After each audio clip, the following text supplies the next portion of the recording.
Okay, here's yet another statics problem for the Engineering 1301 final exam review. Okay, in this problem we have another truss. Okay, again, think of a truss as just a structure. You don't have to know anything more about trusses than that.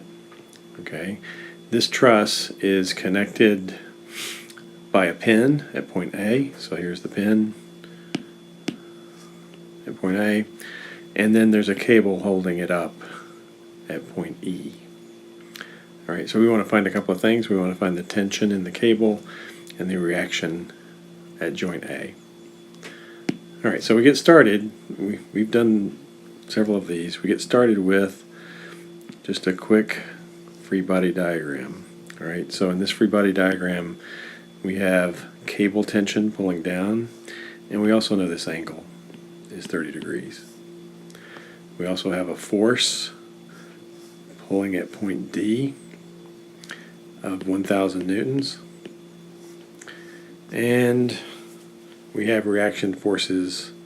Those have already been labeled for us, RAX and RAY. Okay, we know some dimensions here. This is 10, that's 10, so this length here would be, we change colors, this would be 20 for this length. Okay, and we'll put in the lengths as we need them. Okay, so we know what to do, right? Sum of forces in the x direction equals 0. Sum of forces in the y direction equals 0. Sum of moments around any point are equal to 0. Okay, so let's get started. We can call this tension T. Okay, so if we're looking at sum of forces in the x direction, we can start with projecting, the x component of the force. Okay, so that would be in the negative direction because it's pulling back to the left of T times the cosine of 30 degrees. Okay.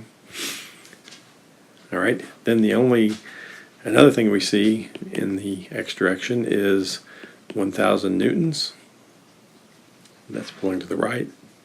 Then we also see RAX.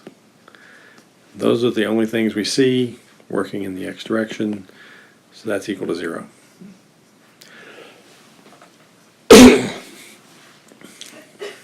Okay, next, sum of forces in the y direction. All right, so looking at that, there's a y component to the tension in the cable. Okay, the cable's pulling down, so that would be minus T sine of 30 degrees to get the downward component of tension. All right, then we have RAY moving up, and that's all we have. Okay, and so gosh, if you look at this, it looks like we have we have three unknowns, two equations, three unknowns. All right, so we also need the sum of moments equal to 0. All these are equal to 0, of course. How was it? It's raining now. Okay, and so we get to choose what point. Let's choose point A. We're going to sum the moments around point A. All right, so I look at the cable. All right, so let me draw a different color. We'll do orange. Here is the point where the cable's attached. So there's this length T, and we need the perpendicular line to that, the perpendicular line of action of the force to that. Okay, so that would be, just looking at it, this would be T cosine theta, right? Okay, so T cosine theta, theta is 30 degrees, times that moment arm length, which would be 20, and this works in the counterclockwise direction, so that would in fact be positive. Okay, so let's move this down here. All right, next we have this component. All right, this is creating a moment around the point A. We move that line of action, and we just need to know this distance. Okay, so again, we use the symmetry of the truss problem. So if this is 10, then this halfway point would be 5. Okay, so 10 plus 5 is 15. So we know this length is 15. Okay. All right, so we have 1,000 newtons with a moment arm of 15. So that would be a clockwise rotation, so it needs a minus sign. So minus 1,000 times 15 is equal to 0. Okay, so that's excellent. Sum of moments equals 0. There's only one variable that's used in this equation that's unknown, and that would be t. So we can then use this equation to solve for t, and what I get there is 866 newtons. Okay, I had to pause for a minute, and now I'm back.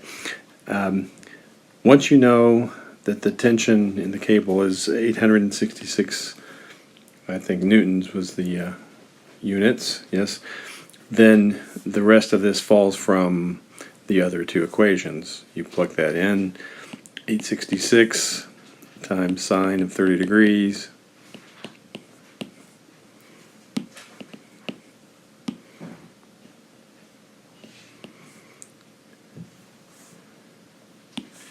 plus RAY equals 0 means the reaction force in the y direction is 866 times the sine of 30 degrees, and I have that number,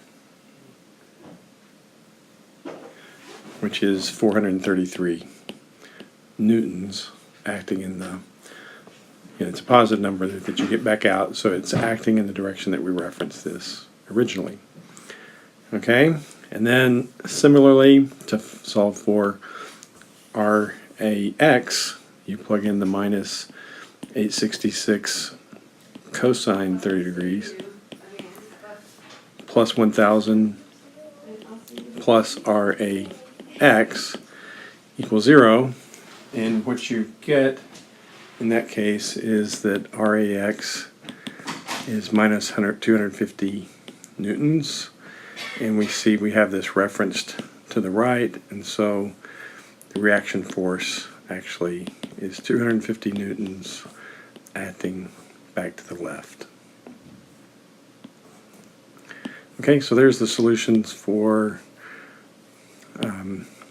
this particular problem.